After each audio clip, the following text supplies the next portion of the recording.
Addiction thinks in circles, whereas invention thinks in spirals. Yes.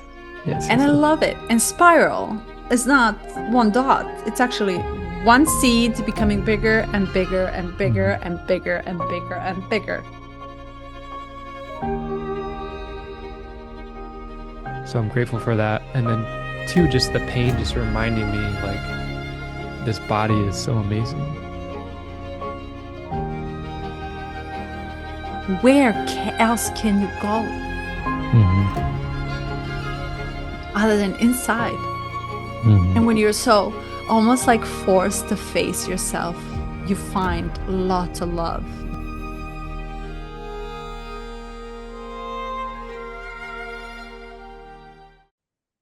A very good morning, September 14th.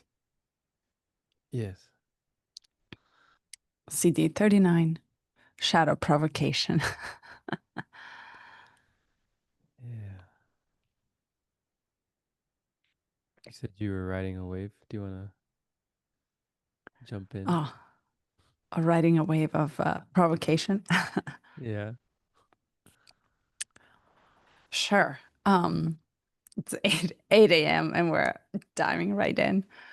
Well, first of all, I missed hanging out with you. I missed your energy a lot. Oh, thank you. And second of all, I hope you're well. It's been a minute.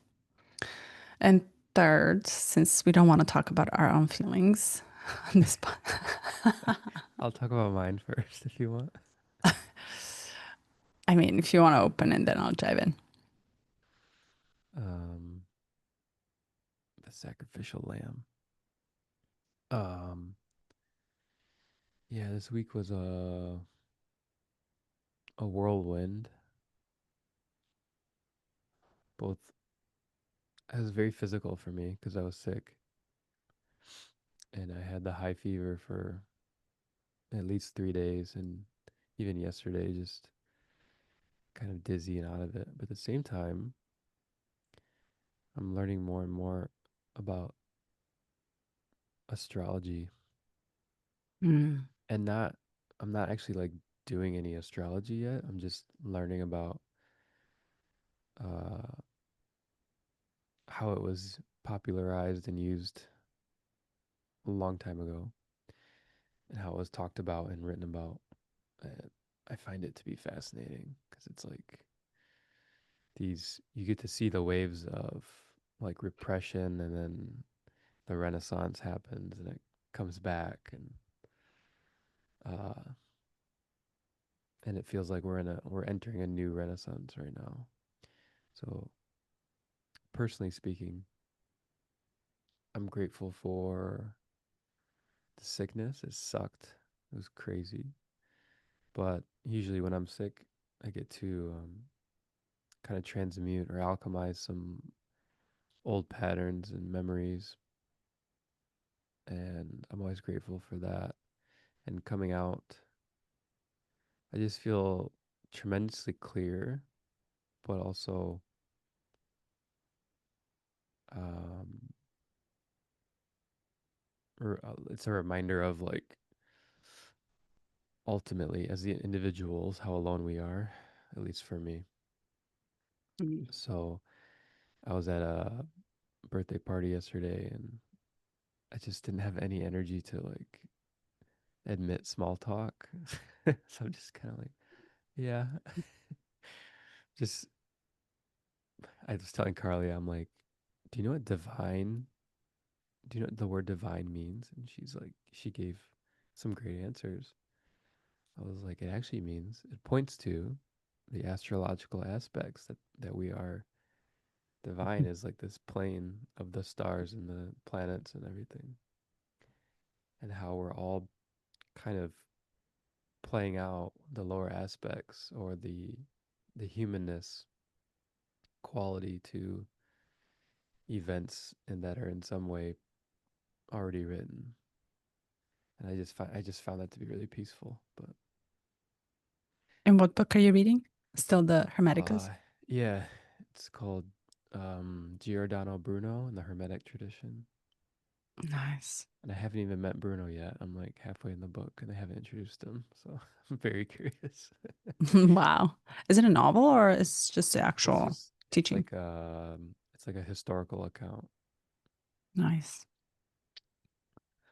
Yeah, it's fascinating. And when you start like understanding and mapping psychology of humans through the astrology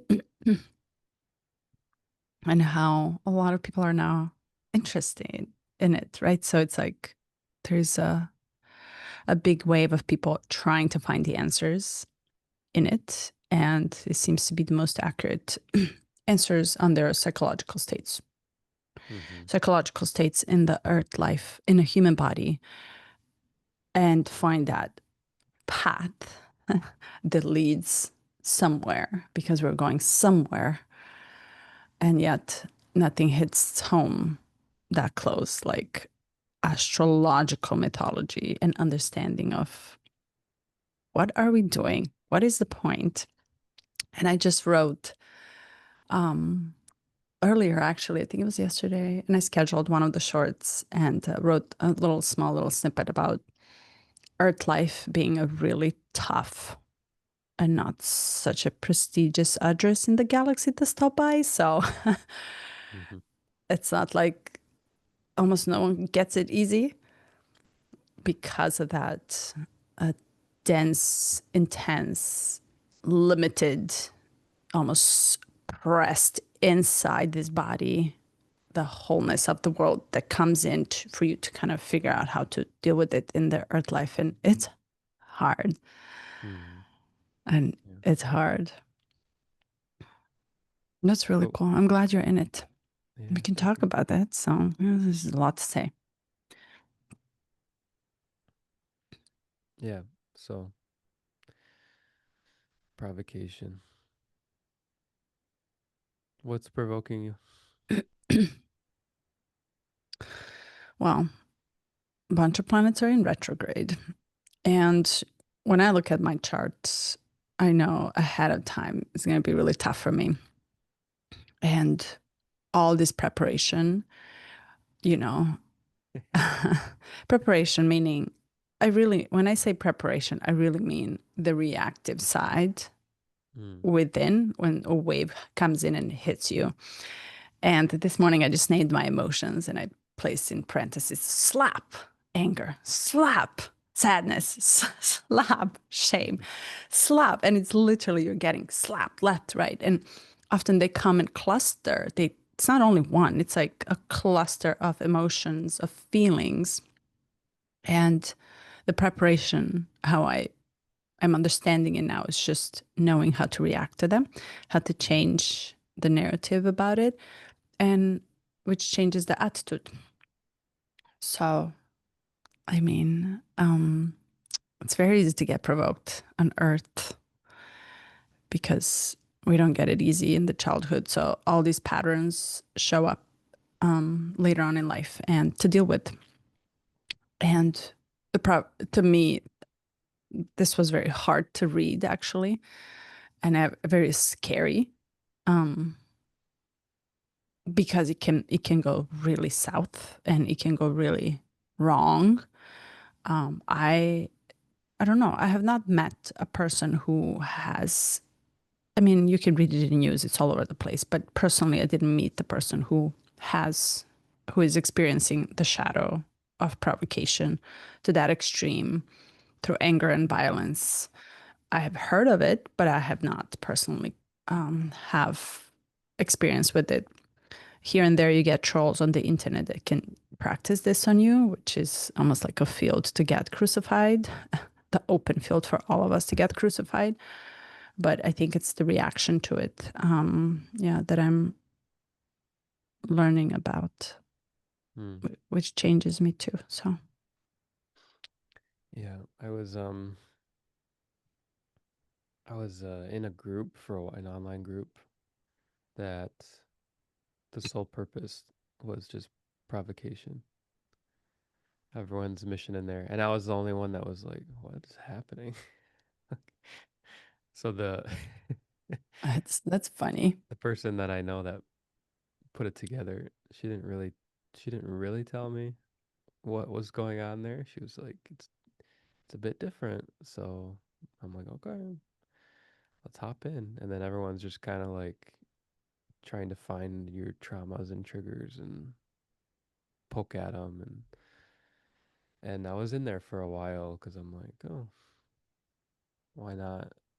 And then at some point, I'm like, I don't think this is serving, at least where I'm at right now. I don't think this is serving me.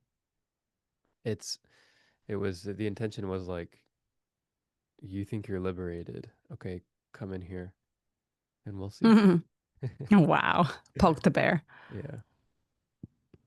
But Um, is the point to provoke to test you or provoke to engage you and change you?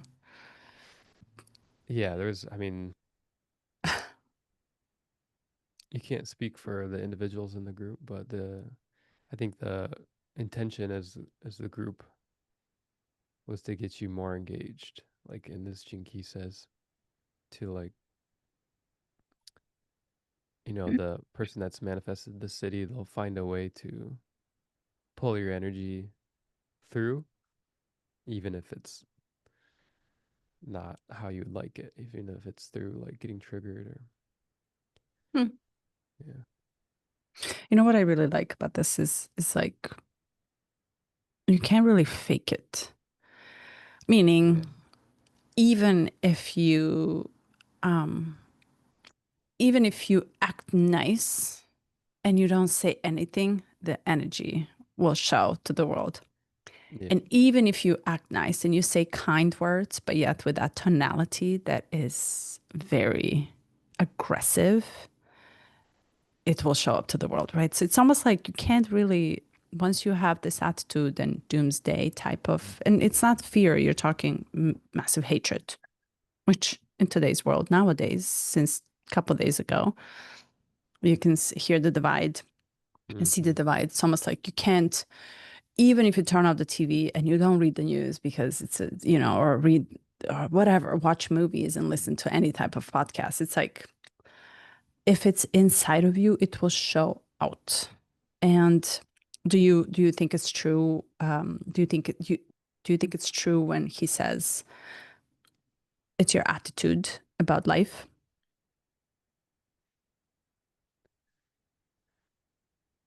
Yeah, which I think is it's an emanation of some deeper aspect. Like I don't think because I think attitudes can be faked and put on, tried, but the deeper attitude is like where you stand even if the building around you is burning. It's like that sort of attitude. You know what's interesting? So if you go back to astrology and you know that the moment you entered into this life, it's a 44,000 different personalities almost. It's almost like you can map your personality in many, many layers. You will have here or there, almost all of us will have some sort of layer that is also fearful, aggressive, primal, Mm-hmm. greedy, jealous. And yet it will not be shown in every single aspect of our life. Some will show in career, some will show in spirituality, in home we come from, in relationships, in the way we talk to our own self, right? So imagine if you knew you're going to come into this life and be the provoker or a deep debater, for example, and go there and just poke and poke and poke and poke and poke. Mm-hmm. And it's interesting how this still is part of, a chart. So there are many, many options and varieties to explain the archetype of someone. And like we're not kind of, we don't, how can I say it? We don't really have just nice people or kind people or only Pisces and kindred hearts and compassionate and empathic, right? So we have a lot of different archetypes that are inhabiting Earth that we will deal with regardless. And I don't know, this one just scares me. Mm-hmm. was having um a pretty wild dream last night. Um, and I was just like in this place of immense fear. And there was like cages, and then these creatures, animals or scary things would come out. You could see like the shadow of them, and then your mind fills it in, and then it was a very dark place. And the objective in this dream was to hide away, like remove, like try not to be seen or work your way around. And it was just not, you could imagine your body like in this fear where, like, in such an intense setting like that, like the fear is like your cells are splitting apart. It's just like the vision on such a intense scale where like you just feel like you're about to explode. Mm. And I was sitting in the dream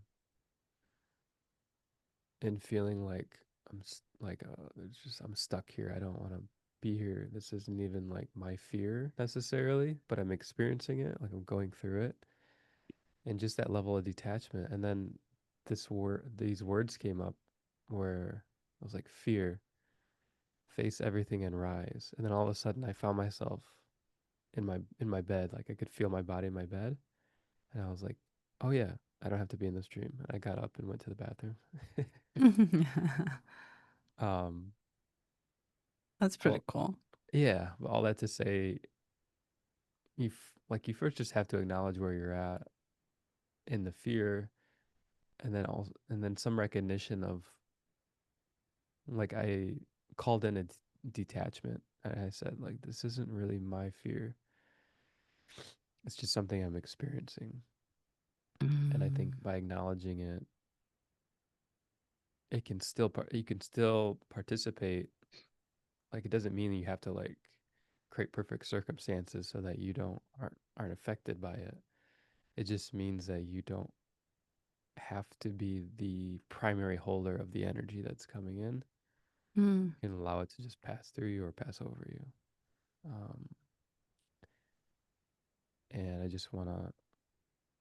I want to bring that in right now, because what I'm seeing on both sides of what looks like a two-sided situation right now in the world is there's fear on both sides. And then the fear is provoking violence, and then the violence is creating more fear and more violence.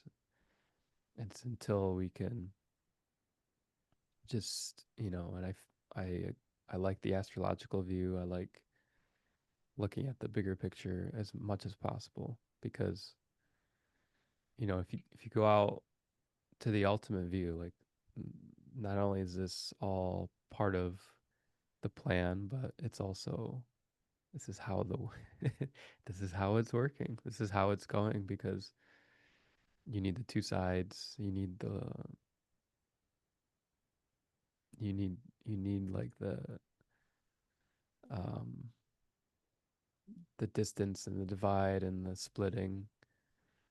And I think we talk about new earth. I think it's the decision point and the attitude, like you said. I think those that choose an attitude of finding peace despite the disruption, and finding love despite the violence, and despite the Mm. fear. I think we are manifesting a new earth, and we're finding it, we're living in it. And I think to me, it's like, it's as simple as, do you want to hold on to it? The energy that you're in is like, is your fight worth it? If your fight is worth it, then stay in the fight. But if you can see how it's destroying you, then find a new path, you know? Mm. So much to say on this. I find it really interesting because I thought this is the astrological sign of Scorpio. No, it's Cancer. I was shocked. And Cancer is very full of emotions that they don't know how to deal with. So they go underneath the sand, they hide from the waves of the ocean and emotional waves. And the more they don't know how to process inner emotions, the thicker their shell becomes. And I find that this is so interesting because we're coming back to that, okay, emotions as a chemical reaction of the feelings, and the feelings as the automatic, whatever, learned programming from somewhere. And as you said, it can be yours. It can be yours from who knows what life, and it can be someone else's. Depends. And, you know, us Pisces, the way we run away from our feelings when it gets really tense is we go up and we find a meaning in spirituality. And this is how we heal. It's literally how we heal. In order for Right. us, we take it, we sit with it, we dial up a little sad, melancholic music from the past. We add a little extra pain, we Just slow living the down. week. Mine too, sir. Yeah. Exactly the same. I was like, oh no, it's not enough, more. Mm-hmm. And then we find the exit to the spirituality. So we literally find the spirit in all of it, which is why it's very easy for us to run away from it and find a meaning, a higher meaning. That then we go down and we try to teach others how to do it. But our way is no different from anybody else's way. And it's also escapism. And you can, in many forms, I'm reading this book, which is so hard for me to read. And I was like, why am I running into these books that are such a hard chew for me? It's like, why do I have to like, Struggles. those are human struggles. You're talking massive addiction. And it's a new book from Elizabeth Gilbert. She's coming in LA in October. So I pre-ordered it and I got it. And I was like, okay, I need to sit and study, to hear what she has to say. And I'm going on her tour here. And it's about the love, actually, addictive tendencies in love and life. And love and life, it's like Mm. we live to love. And we keep coming back in the same trap again and again, trap. And everybody does it in the whole damn world. And then we give up of it and we say, we're celibate for the rest of our life, or whatever, I'm settled, and then I find another problem. So it's almost like the cycle. But the way that she explains these emotional states of running away and numbing, because we simply don't know how to deal with that. And everybody escapes somewhere. You either escape in a total addictive or numbing programming that you learn from, or you read or you play music or you become creative. But all this to say is that if none of us knows exactly how to deal with it in the moment of that dysregulation, but we're well more equipped than our grandparents to deal with it.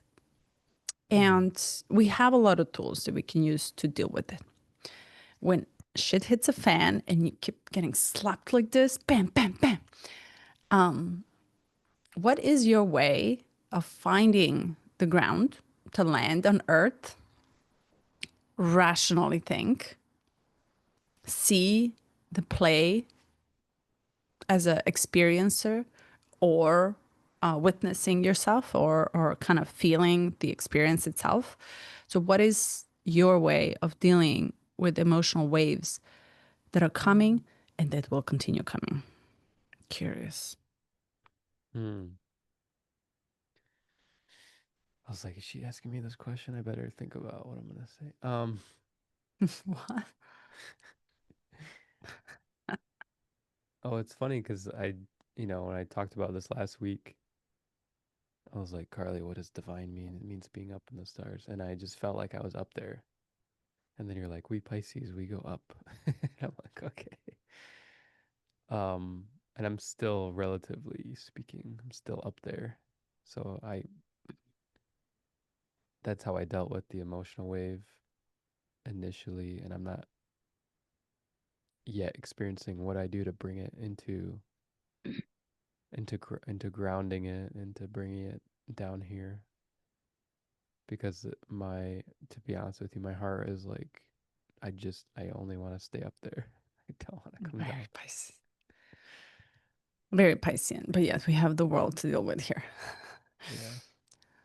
Okay, so and let me ask you this, because often, yes, we can absorb a lot of. Speaking of water archetypes, I think you're gonna love that book that I sent you earlier, the Stephen Forrest Water Signs. It's so good, but it explains the psychology of the emotions in the water signs, so Scorpio, Mm. Cancer, Pisces, and how different they are. Mm-hmm. And I'll just give you the example. It's very hard for Scorpio and Pisces to almost like understand each other, but yet they get attracted to the depth of it. My And you can think my of, brother is a Scorpio. are you good with him? Hmm? Are you like close with him? I was. Yeah. Ooh, not more? It's just yeah, much different lifestyles. So Yeah, and at some point, excuse me. So, because they can go deep into the well of emotions, so deep that the pain of such mountains, how I like to call it this week, it's mountains of pain is really hard for us to deal with Pisces because we want to escape. We want to go out there because it's lighter. It's not that heavy or everything makes sense. We don't want to deal. Right. So the same way how light is for us is how the dark is for them. mm. The same exact way. They when they approach you, they see you through the lenses of this big, massive emotional traumas and almost like shadows and like really, really as if they can heal you. The same way like you and I can be. Hey, but no, there is the other way of thinking. It's all kind and love and universal. Let's hug, let's love, and this way we can heal. So it's almost like a lens that we see through. And Cancer is somewhere in between, understanding both sides, but yet running away from both and almost like not knowing how to process such Yeah. extremes because Mm-hmm. we are on such extremes. And none is wrong. And here's the beauty it's like we all lead to kind of liberate through the Piscean way. And I'm not surprised the 55th Jinki is Pisces itself.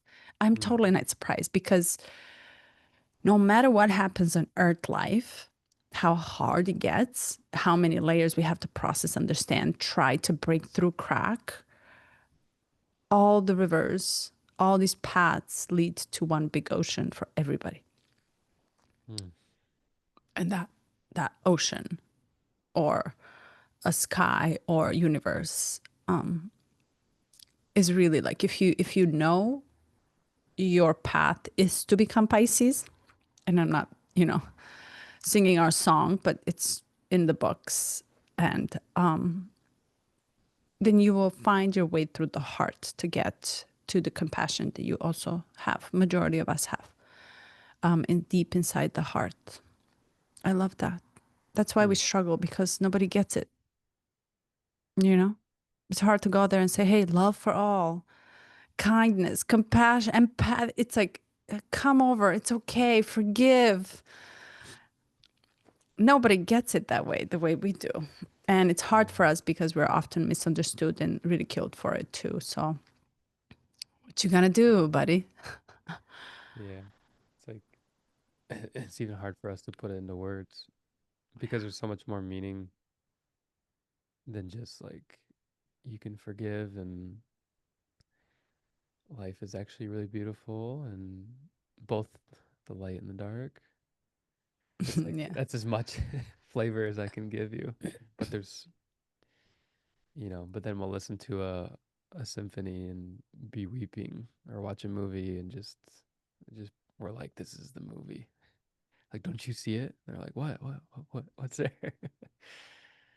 uh yeah. Yeah. I Yeah, mean, but how do you so to tap into that archetype, how do you bring it down or what do you do?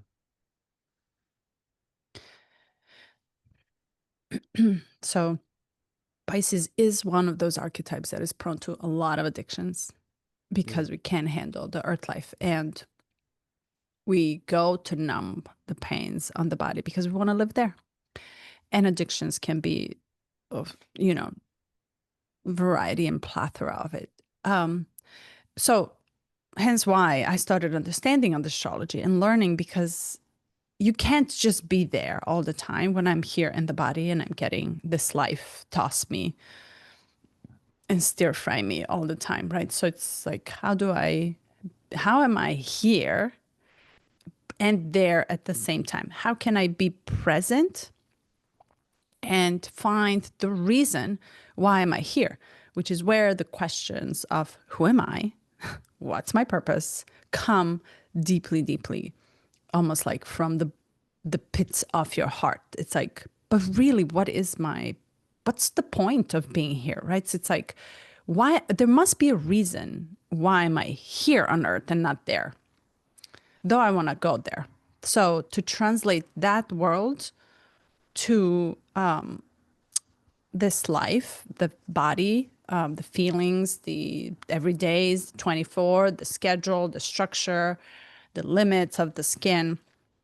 It's like I didn't know how to understand it other than diving into my own coding. And you can find it. And there's a reason, there are many reasons you can find in a chart when you start diving in. And what I love about it is like it gives you the bigger frame of your notes, of your melody that you're singing regardless. And then it brings you these pots and spots and fields that you enter to play a different role. And but your overall arc really translates into your pearl. It's like, who are you as, you know, as what is your point? What is it legacy? Is it to give it to others? Is it Mm. to turn on someone else's shadows and transform them? Is it to touch someone's hand? Is it to send us to moon or Mars? And as scary as it gets to understand that, it's like if you live your chart, your natal chart, or your in this sense your gene keys, I think it's gonna start how I'm feeling. It's like it's gonna start opening up the doors that I did not structure. Like almost like what I thought I'm here to do is not what my chart is saying I'm here to do, which is where that unknown and comfort with it, the step into something, into your purpose, into your vocation, or a true vocation, not career, a vocation, comes in play to kind of give you a little bit of a description. So I'm still learning through it, but it's like I cannot be anything other than this once you start realizing it. And chart helps a lot. And especially, you know, through spiritual awakenings and these like crisis moments when you don't know where to go and you feel really stuck. And there's a lot of people and a lot of us, and I would, a lot of us that feel stuck. And also, you're not to be saved in these cycles of your life. And there are specific cycles that transit through your life where you're going to change. Your values will change, your structures will change. And the more you suppress and push it away, the harder it gets in the second round. Mm. So you want to do your chart.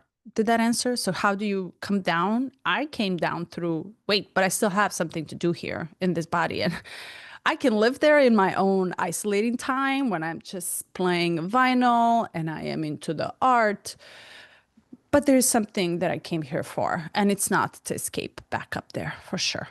There, I find the fuel to maintain this momentum or this dynamic that he's talking about. And I think that the dynamism comes from finding and understanding your melody and the song that you're singing, and then add to it all these instruments to make it even richer for you. Hmm. Do you feel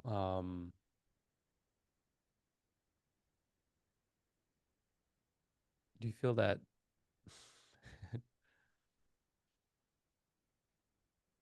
maybe there's been such resistance to looking at charts and everything because the heart on the one side people aren't ready for it, but that the same in the same token the patience required, because to know in 4 years you'll have some transit that's going to challenge your relationships, and then just be sitting here and you're like, oh, I'll just get ahead of it, or I'll do this instead, or I'll change my, you start to elicit some like, oh, I'll subconsciously or consciously, I'm gonna do what I can to avoid any pain. And then the 4 years comes and you still have this shift happen. Mm-hmm. Um, and I think for most people, it's like they'll do astrology, they'll tap into it, they'll read about some things that are happening in the world, and then they'll go about their day and they won't dive in any deeper. I think because you have to hold it and still maintain some sanity. Uh-huh. Well said. Yeah, you can. Yeah. And not go nuts because you're freaked out right now because you know what's coming. But honestly, the more you understand it, and I think the more you dive into it, all it does, it changes your reaction to the unexpected events. Mm-hmm. Oh, so now I know next ahead of the time next, and you're gonna get this too. It's, because you're younger, a couple years. Yeah. But I know massive shifts are happening for me in the next 8 years.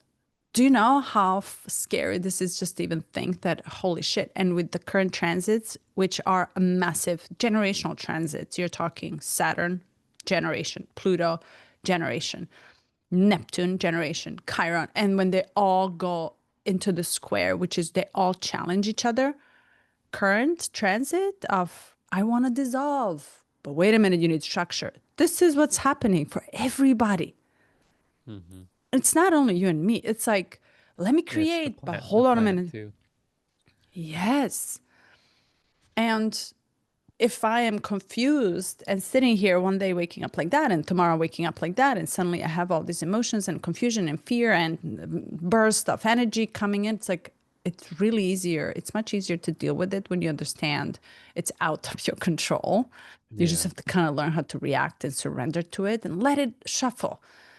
And it's scary to think that you will be homeless, right? It's very scary that your structures of safety and security will crumble potentially because you Yeah. don't know. You simply don't know. But I think it's easier. I think I will tell you how I'm doing it in practice.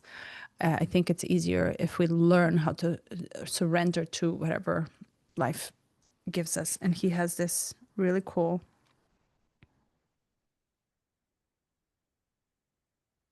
yeah, he has this really cool sentence that I highlighted here. Love this, love, love, love this. It says, no matter how much, oh, when your spirit becomes hungry to create through you and to get to the gift of dynamism, which is literally there's no control that we can attain in this body. Yet we learn how to just control everything in our life, including someone else's love and how much we love and how much we receive. It's like, forget about it. But when we surrender, there's this like life force that comes through us in whatever form and gives us what we're supposed to do, which I think is our legacy. And I think it's our blueprint or our song that we're here to create. Hmm. Yeah. Mm. It says, spirit is actually hungry for creativity. It has an urgent need to express its inner beauty. This is so Piscean. Only Pisces Yeah. use words like this that are fairy tale-ish. It's beautiful. Are you how attached are you to your idea of your creative gift? I'm Meaning, not a ta- are you aware of how it will come through? no. Because you're playing around with writing, still enjoying writing. I enjoy the writing that hates the structure. Yeah, uh, I've been there. oh, oh, it's that. It rebels. repels against it too. But I think it's just the sense of freedom of the energy of creation. So it's gonna change, it's gonna mutate. And it actually comes in this really strange waves. They're there and they're not there. And I found spontaneity the other day. I was sitting and I literally just looked through the window and there's this pole, the electric pole on the top of it. There was this bird sitting. And while she was sitting and just slowly moving her head, the clouds were just moving behind it. And it was perfectly framed in a black window frame. And I was Mm. like, look at this picture. And she's just, and everything was suddenly, I just saw three-dimensional Yeah. movement of the nature. And I was like, it was such a spontaneous moment that spontaneity felt so like my eyes almost opened up to a different frame, the different visual. And it just came out. Something just came out and I wrote it. And I was like, oh my God, I love how this spontaneous desire comes, desire to write, desire to create. And you cannot pot it, plant it, beg for it, pray for it.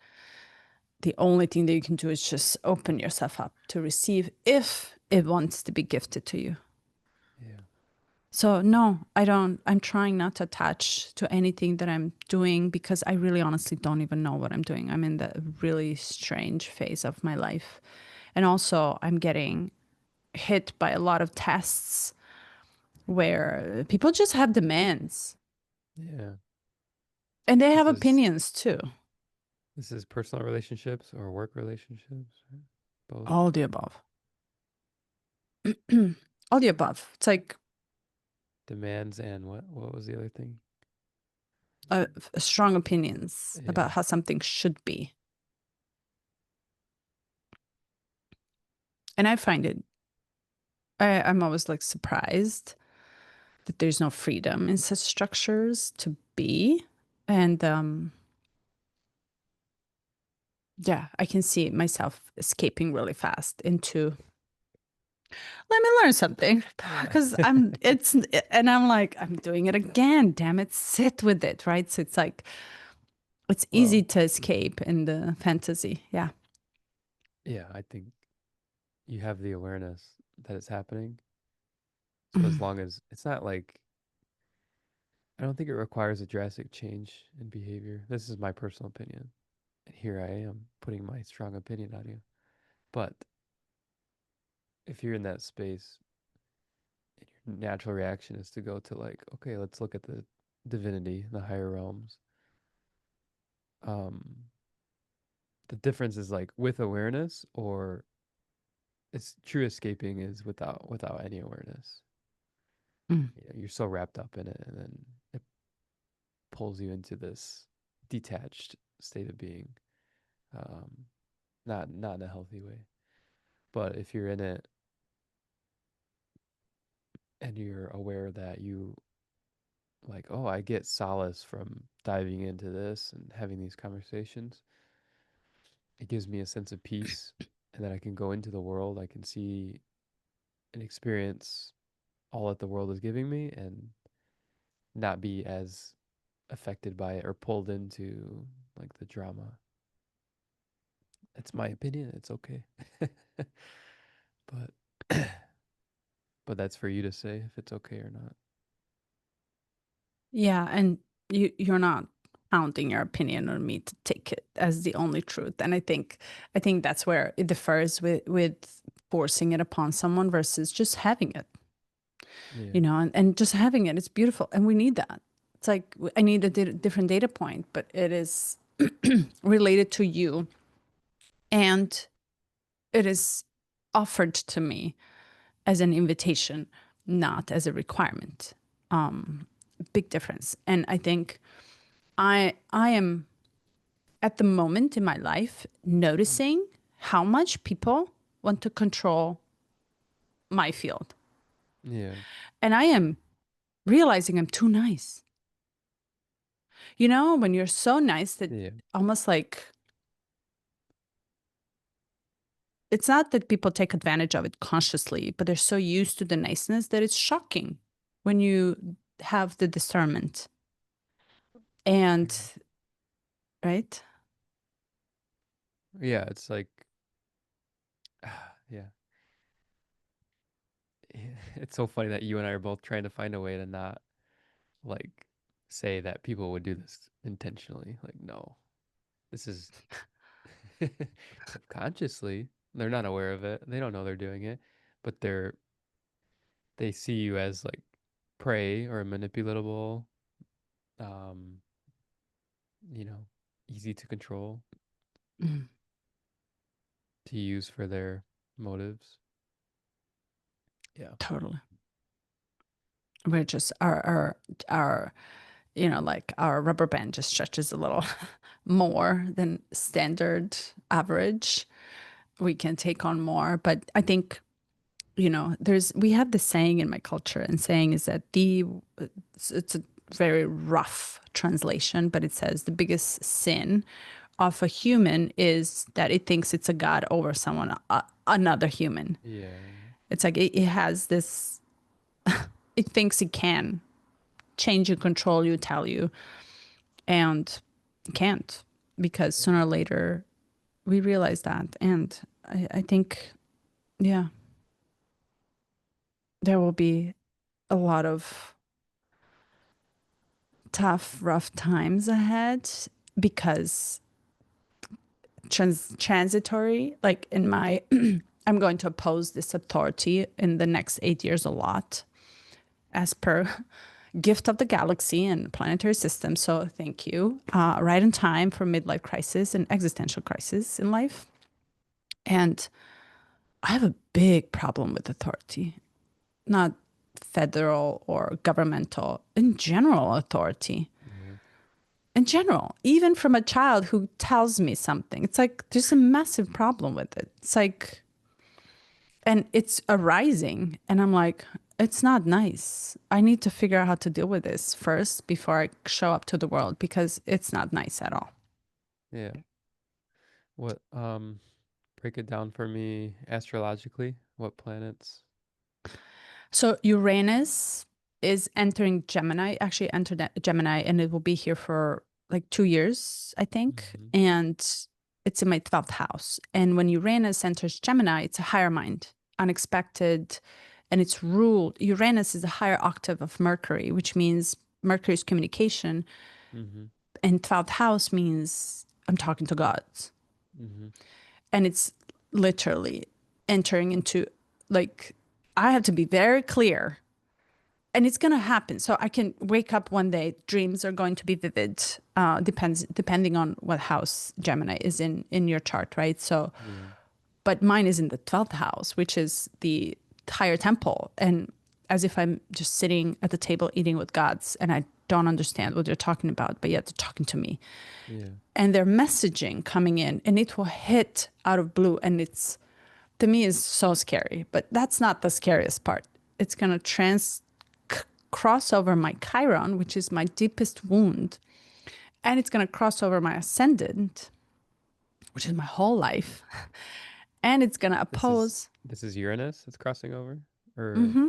yeah. And it never happens. I think it happens in life once, maybe, and that's it.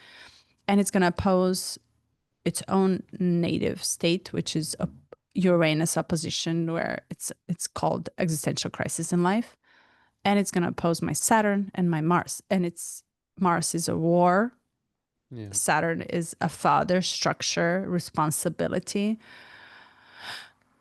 And I'm like, I need to learn about this, because I don't think I'm ready to accept the structure change and everything that will change in my life in the next 8 years yet, without fearing it so much. So I'm diving in deep, and I don't know where I'm going to hide. Can I come to you? Yeah, It's like, of course. dude. Let's hang But out. I'm also looking forward to it, because I understand what is at stake. So when shit happens, I'm like, oh, I see. That's the correction. And it should be. If you really exit and you start understanding what are you supposed to do for the remaining of your life, it's like you do want that change to happen for you and allow it to happen and allow it to shed off and make you naked. So that way you Yes. can try to rise. That itself sounds so scary, but you need to collapse in order to rise. You need to find your dynamite energy in order to, live long and Hmm. Hmm. sustain. So we'll see. So when you get this might come across as a very simpleton type of question. When you get your chart, everything is stationary. How do you know the movements or what's coming? So when,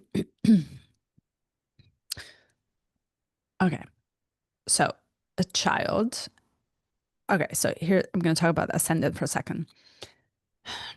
When a fetus is in the womb, and I don't know if you saw it, but there's like this, like, science proved that when sperm touches the egg and fertilizes it, it turns into this luminous light. Have you Hmm. seen this video? I didn't know And that. it literally just almost like in a moment of creation, some sort of zinc or material, chemical, chemistry happens when its entire egg is illuminated into white light.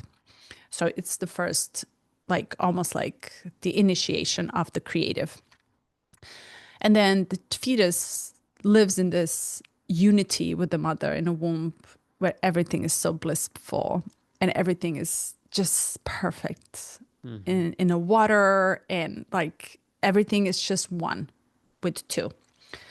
And then he goes through the birth canal and he goes through a death, suddenly shocking death, when everything is just squeezing you and choking you and suffocating you. Carl Jung, Stanislav Grof, they talk about psychological trauma through the birth canal for the child Hmm. that carries over for the rest of the life. Hmm.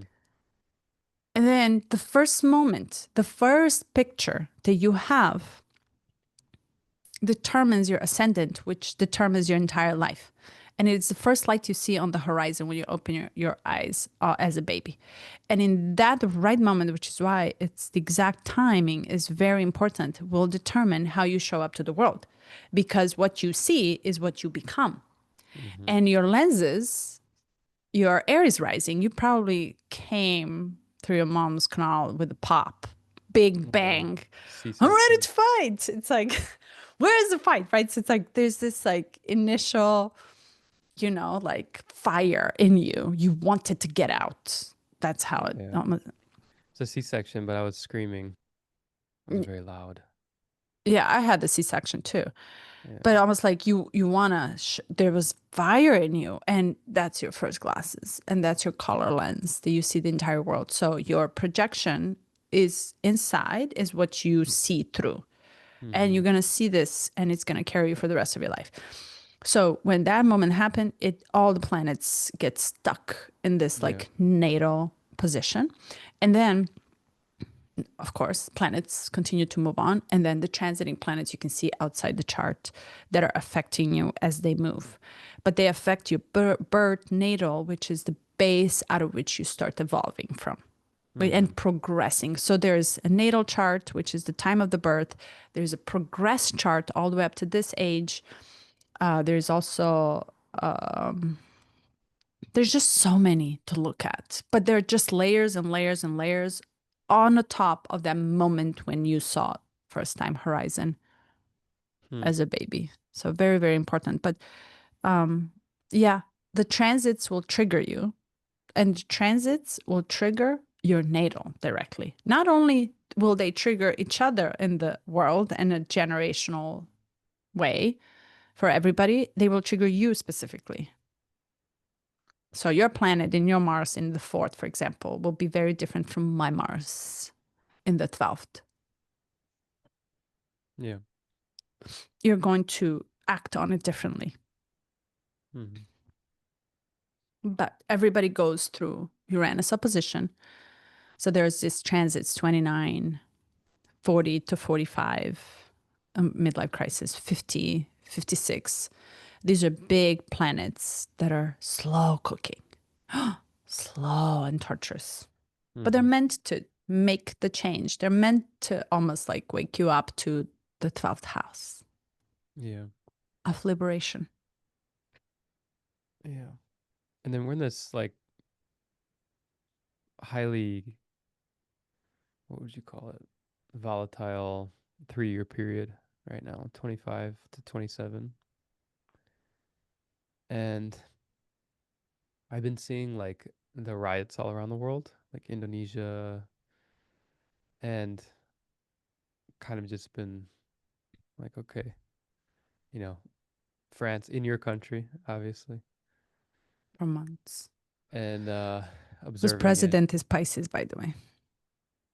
And he's well liked, or are He the protests against him, or protests are against him, but he that poor is, Pisces friend? I know, and he doesn't want to talk. He Yeah. doesn't want to have any structure. He's like, we love everybody, literally. He's like, you guys will figure it out. Yeah, it's good to riot. It's okay. Pisces for president. Yeah, yeah. Um, but it wasn't until I saw Nepal had their own riots this week, and I spent like a little bit longer than a month in Nepal, and made such amazing friends. The people there are so friendly. And when I saw these people like, burning buildings and all this crazy stuff, it just hit me because I could see myself there. And then I'm like, this is like potentially way darker than what my Pisces mind sees it from a distance. And I'm like, oh, okay, whatever's happening. But in that sense, I'm sure with you being your home country, you've already been feeling this. Like it's been because it's been like 8 months of protesting now. Yeah. Yeah, almost a year. It's insane. I was there.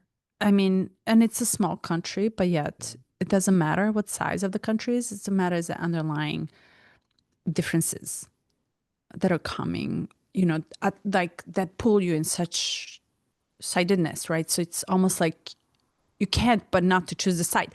AI is a perfect example. I don't know. Have you, go ahead, finish, and then we'll talk about No, AI for a sec. I want to hear this. Have you listened to Sam Altman's interviews lately? I just yeah, I just watched a very small clip of it of him talking about his murdered employee or Mm, that happened to be here in Catalan. suicidal. Yeah. I don't Yeah, know. He says it's suicidal. yeah. But such extreme. And we're Yeah. talking such extreme that we're not even ready for. Not for him, but I'll send you a clip where he talks about three biggest fears with OpenAI that he has. Hmm.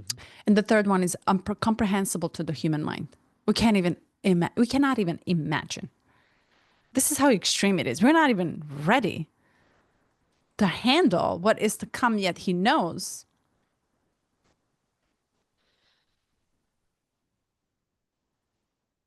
He knows it's scary and still is going for it. Extreme. And it's almost like it's so pushed through that you can't help it. You're either gonna be for it or you're gonna go complete opposite. It's almost like there's this almost like instantaneous feeling of holy moly, and it either pulls you totally opposite to cut it off and not deal with it, or it's like, oh my god, I have to jump on this bullet train and go with it, right? So it's almost like you're either here or you're here, and these extremes are happening right now. And with all the events that are happening, so you almost can feel the polarity in it, the duality, the extremism that comes to pull you either on this side or on this side. It's as if it's forcing you to choose on which train you're going to enter the pill, blue or red. And he writes it here that this shadow, and I don't know if you remember, I can't remember, was it the shadow? Okay, so it says the 39th shadow of provocation builds the tension for change until it is released through the human genome, as if it feels that this much tension inside of us and in the collective is meant to push us through it. And it's not going to be nice. The death is not going to be nice. It's going to be abrupt, sudden. It's going to be big pop, big bang. So Yeah. something will fall. And astrologically, all these generational planets are now challenging one another. This is insane. You're talking, no, we can't control it, but Saturn is square with together with Neptune, which means do this. You're responsible for this. And Neptune one's like, no, dilute. We're all the same. Go head like Yeah. head. They're squaring Uranus, which is innovation, new ways, shock, almost like unexpected, untraditional, unconventional. Squaring, which means challenging. And then you have a Jupiter who is abundance in something. And it can be so abundant in whatever that brings that it can also mean the wrong abundance. Yeah. This is happening in the galaxy, and we think we can control it. Mm. Hmm. We think we're gods and we can control it. See, I'm already being pulled into to go out there and kind of think I know what I'm talking about, but really it's like I hope we learn how to surrender to everything and just let it happen. I don't know. I don't know what else to say. Yeah. I would just, my view is like whether you learn to or not, you will, Yeah. Oof. you know? And if you do it with a smile and sip of coffee in the middle of it, and yeah, who survives, we'll talk about it. Yeah. We'll Well, have it's probably something to say. probably good to, if you're in a crisis, to not over caffeinate. Just be careful. Increases anxiety, but yeah, interesting Yeah. times. Apparently, the peak isn't until July of 2026. Per. The peak of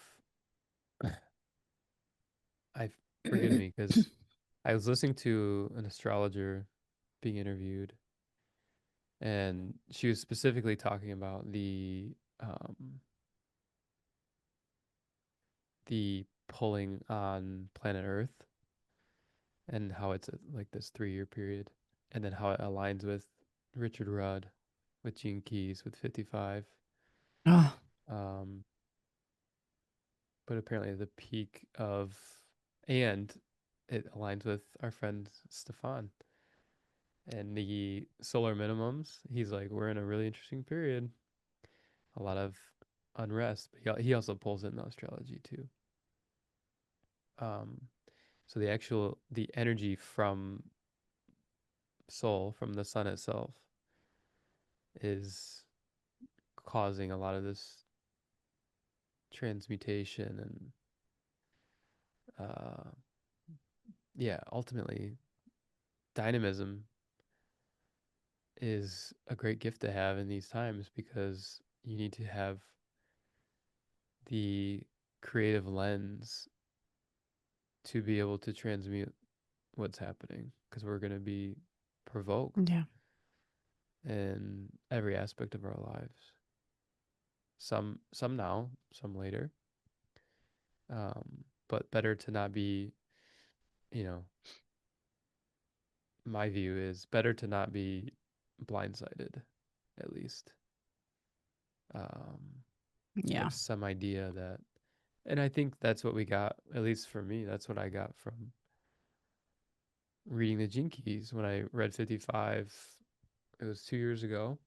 And it was like, okay, 2027 is going to be a time of transformation. There's going to be a new consciousness to babies that are born on the earth.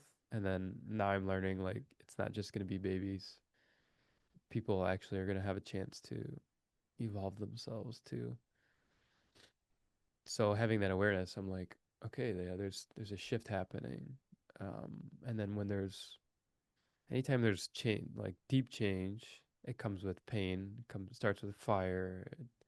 you burn down the old structures before you can build the new. So even just having a little bit of like, to me, it's just like an opportunity for peace of mind while things shake out. And how do you see, how do you, I assume there's a preparation since you have 55 as your life work. And like, how do you notice the preparation for the 27th? And it's not just one event. It's almost like I understand the 27th to be like a white awakening, like almost wider awakening, not almost like a lot of different senses inside of us being come to our awareness. So how do you see you're actually preparing for the upcoming years? Do you feel, do you have a sense of preparation, whatever inner states that you're going through? Mm, I think I don't know how to directly answer the question, but I would say that um, I do have the sense there's like an effort being made on my part, whether it's fully conscious or not, of looking for signs. So I look for it in my children. I'll look for it just like in stuff I'm seeing. I like I like to see clues and riddles and puzzle pieces. So, and I'm still in a space of like most of the puzzle is not I'm not seeing what it's going to be, but I can see pieces. Whereas, it's like the reality that we know it has this form, but then you see something that's like that doesn't quite go, Mm. and that doesn't quite go, and like the way my child just read my mind again, this keeps happening over and over. I'm like, that doesn't quite go, not in the old reality. So, hmm, this is going to be a very interesting new, when the puzzle comes together, the picture. Um, and that I think that builds some excitement, and also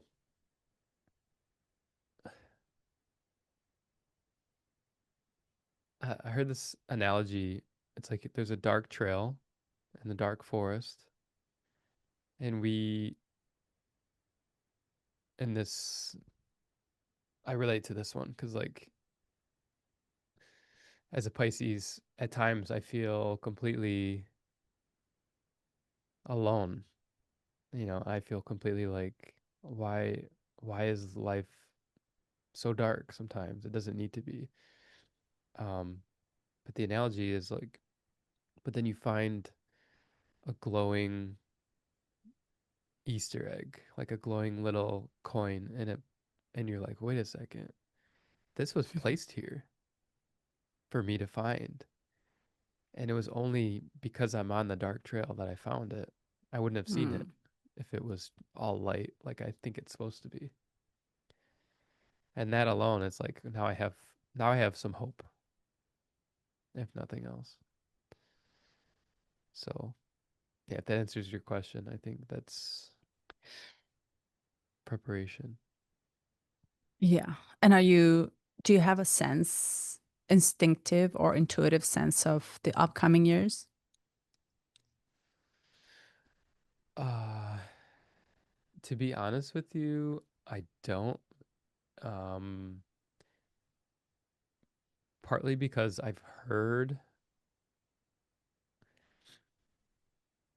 I've had conversations with people who are like in the astral realm, uh, participating in that realm. And I've heard someone's account of what will happen because in the astral, there's time is like, whatever.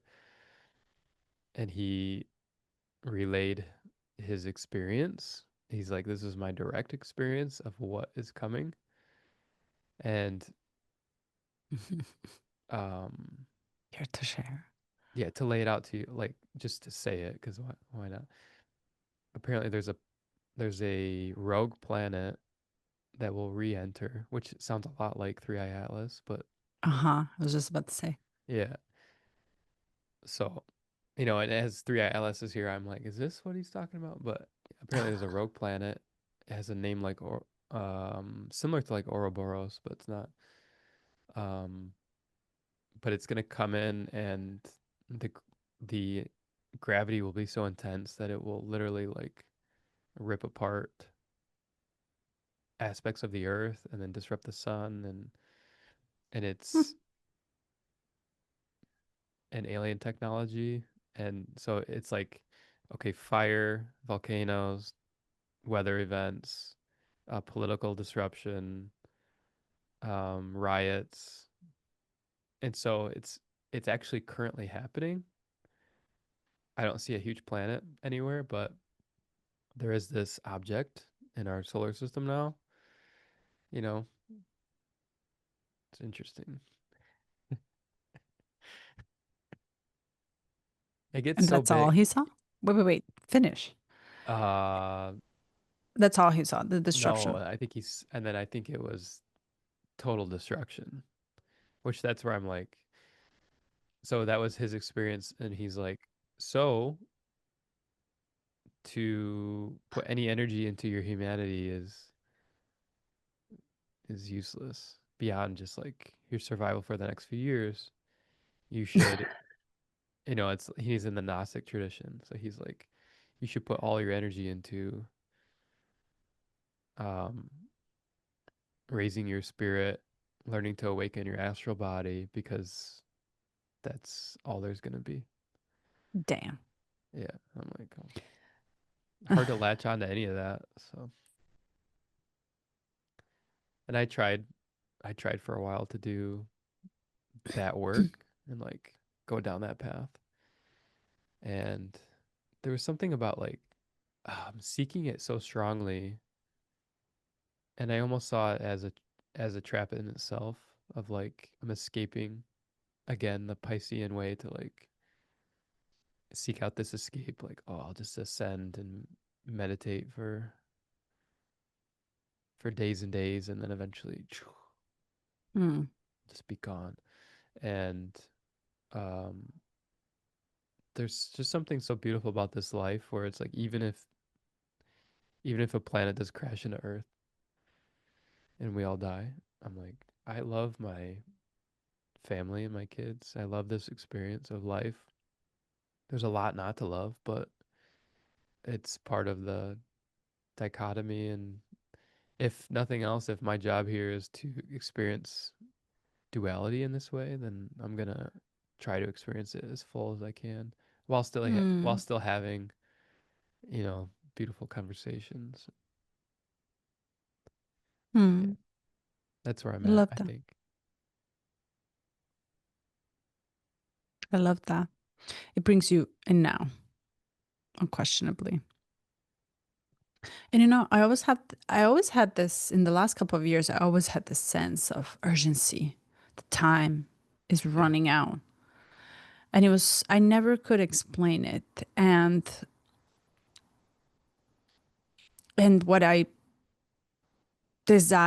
what I realized I desired is to experience, which also, by the way, shows in the chart clearly, to experience the transcendence in merging in order to emerge and to push my own boundaries while I'm in this body, to use the tools of this body to transcend the spirit. And I always had this sense of like the time is, it's, if it's here, we deal with it now. Yeah. It's not later. Like I couldn't stand later. Later. It was just like it was crawling underneath my skin as the wrong, don't do it, right? It's almost like a warning. And it's interesting that this is what you're saying. It's like, I didn't feel any truth in what you were saying, like as a resonance or a wave or whatever body reaction to it, instinctive. But I don't disclose it and I don't reject it completely. I accept it. And I want to be able to accept that also as something that is possible. And we're definitely questioned and teased and tested to reassess our values and what actually is the value of our life, which comes down to what you have around directly in your environment, your heart that feels a lot, that also has a lot of love to be for you to experience through it. Your Yeah. children, people that you meet, right? And I think this is why I'm having like such a strong reaction to, oh no, this is the wrong place for me to be. I'm not nice about it. I'm less and less nice about it with the urgency that it's coming in with. I don't know what to expect in the upcoming years. I know it will be disruptive, Hmm. but at the same time, I really don't have time to be nice where I'm wasting my time. Yeah. And it's very clear. And if you get hurt, you get hurt. Yeah. Next. And I think this is very new to me because I am really nice. I'm not. I'm learning how not to be that nice. Yeah. Yeah. That's good. Really good. We'll Yeah. see. Ooh. Yeah. Full caveat. My interpretation is that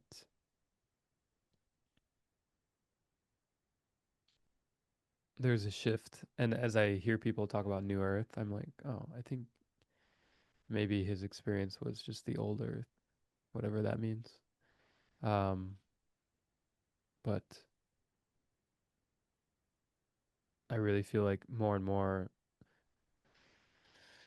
it's just the attitude and the experience you choose to have colors everything. It's what it's what brings what you need into your experience. And so, yeah, that's where I'm at. But also like having the what would you call it? Discrimination Mm. of what's valuable to you, and then setting your intention and your standards and saying them clearly to people. You're just essentially you're calling in more of what you want. And then it's not necessarily being nice to placate people and to make them think that you're having a good time if you're not. you know? Yeah, Yeah. very true. In that false sense. Anyway. But we're all learning. I think we're all going to do it in one or the other way. If you're going through the experience of coming back into your own senses of reality and what is the direct environment that you're in, then we might be all actually doing that exact thing and learning how to deal with it. I wonder, will we actually isolate throughout all this entire process even more? Yeah. Yeah, it's good that you bring that up because isolation has been I've just been realizing lately I'm like, fuck, I'm so isolated. And the only time I get to not be is when we're hanging out with other families or I have conversations with you. Um, and then I think about calling people and I'm like, what is there to talk about? It's part of the part of the issue of isolation is like once you get to these points of divinity, it's like to have a conversation of like, what are you working on? What's going on with you? Like I just don't have like a whole lot of tolerance for, like I said, the uh the small talk or the mundane. Um and it feels like everyone that's doing something, everyone that is in this realm or is like manifesting deeper knowledge or deeper experience, it's doing something. Like we're all busy, It's like Thinking, we don't have the time feeling. for yeah. Um and so I'm almost like I would almost feel like, and maybe this is showing up in your chart too, because you said your structure is changing, like your even how you live.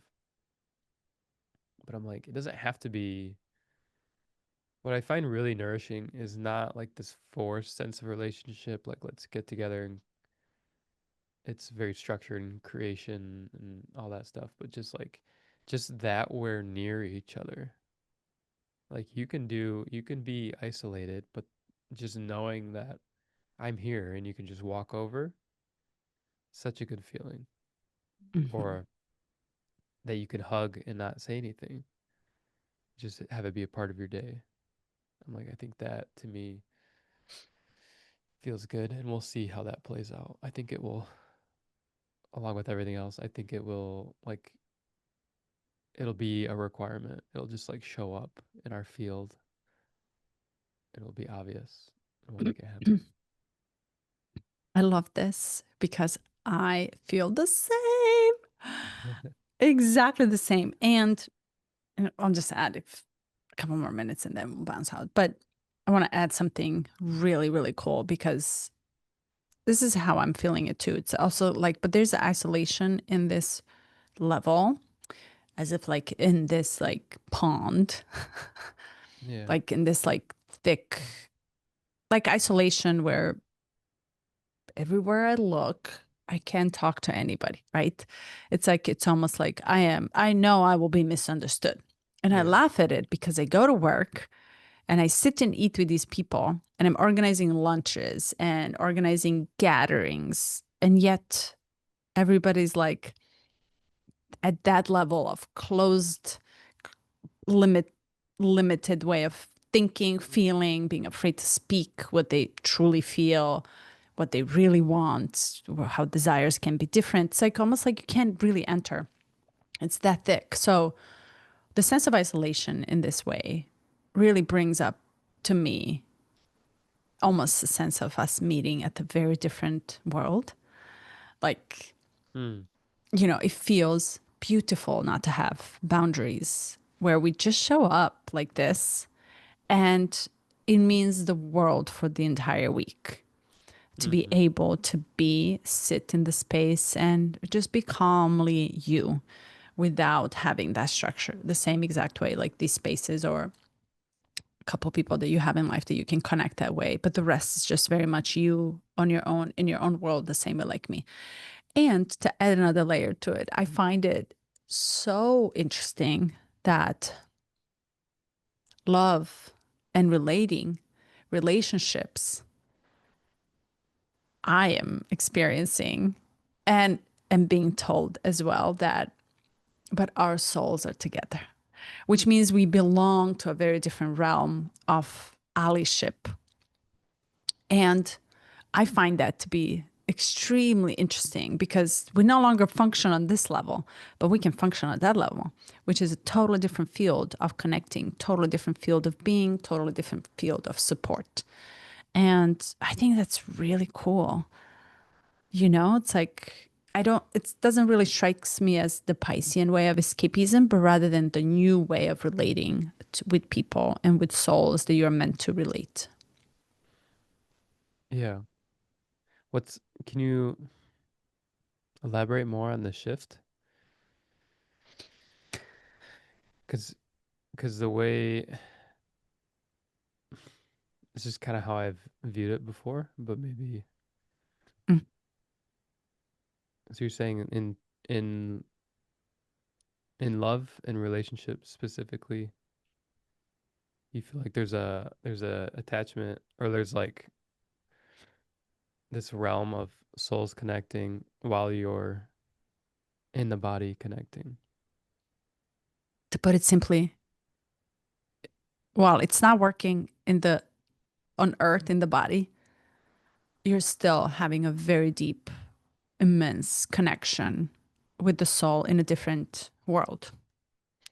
And as everything falls, the structures, the roles that we play, the marriages and everything else, like it no longer can survive. And unless you have a higher connection as well with the partner or with your beloved. But what I'm finding is that relating to a different levels or different worlds creates a different intimacy in the relationship that it's outside of the body.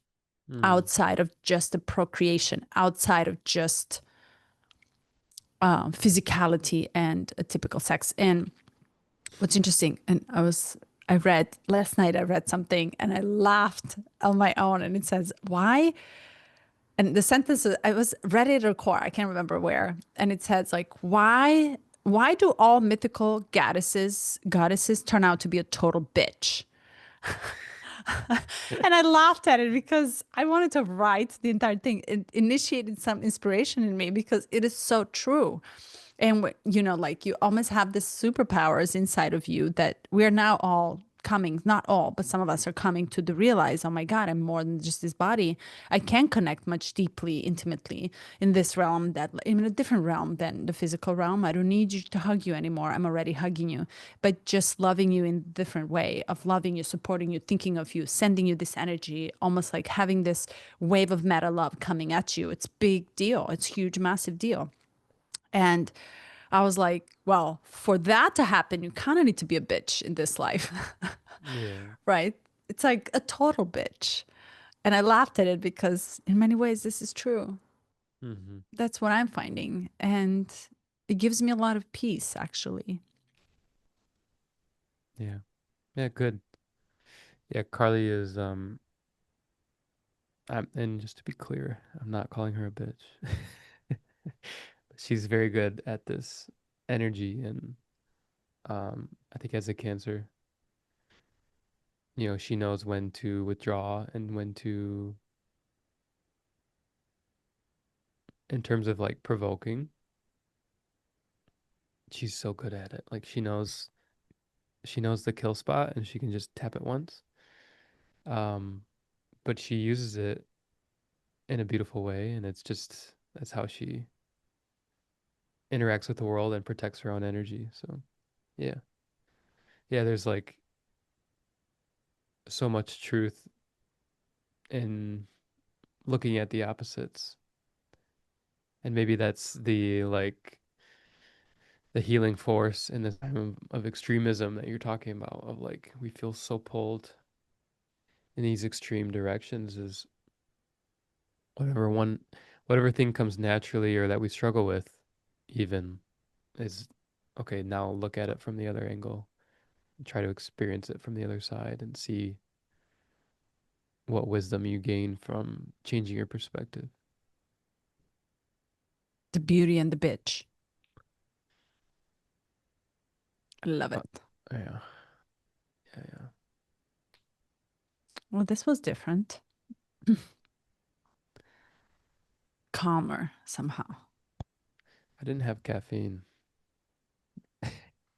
Oh, But you're I, not drinking. yeah, it was definitely calmer. It's the mornings. It's a simmering before the storms. So happy we still have this in whatever form that it's coming up. It feels still good, very good. Yeah, I always love it. Okay. So we continue. Thank you. Besitos. Ciao.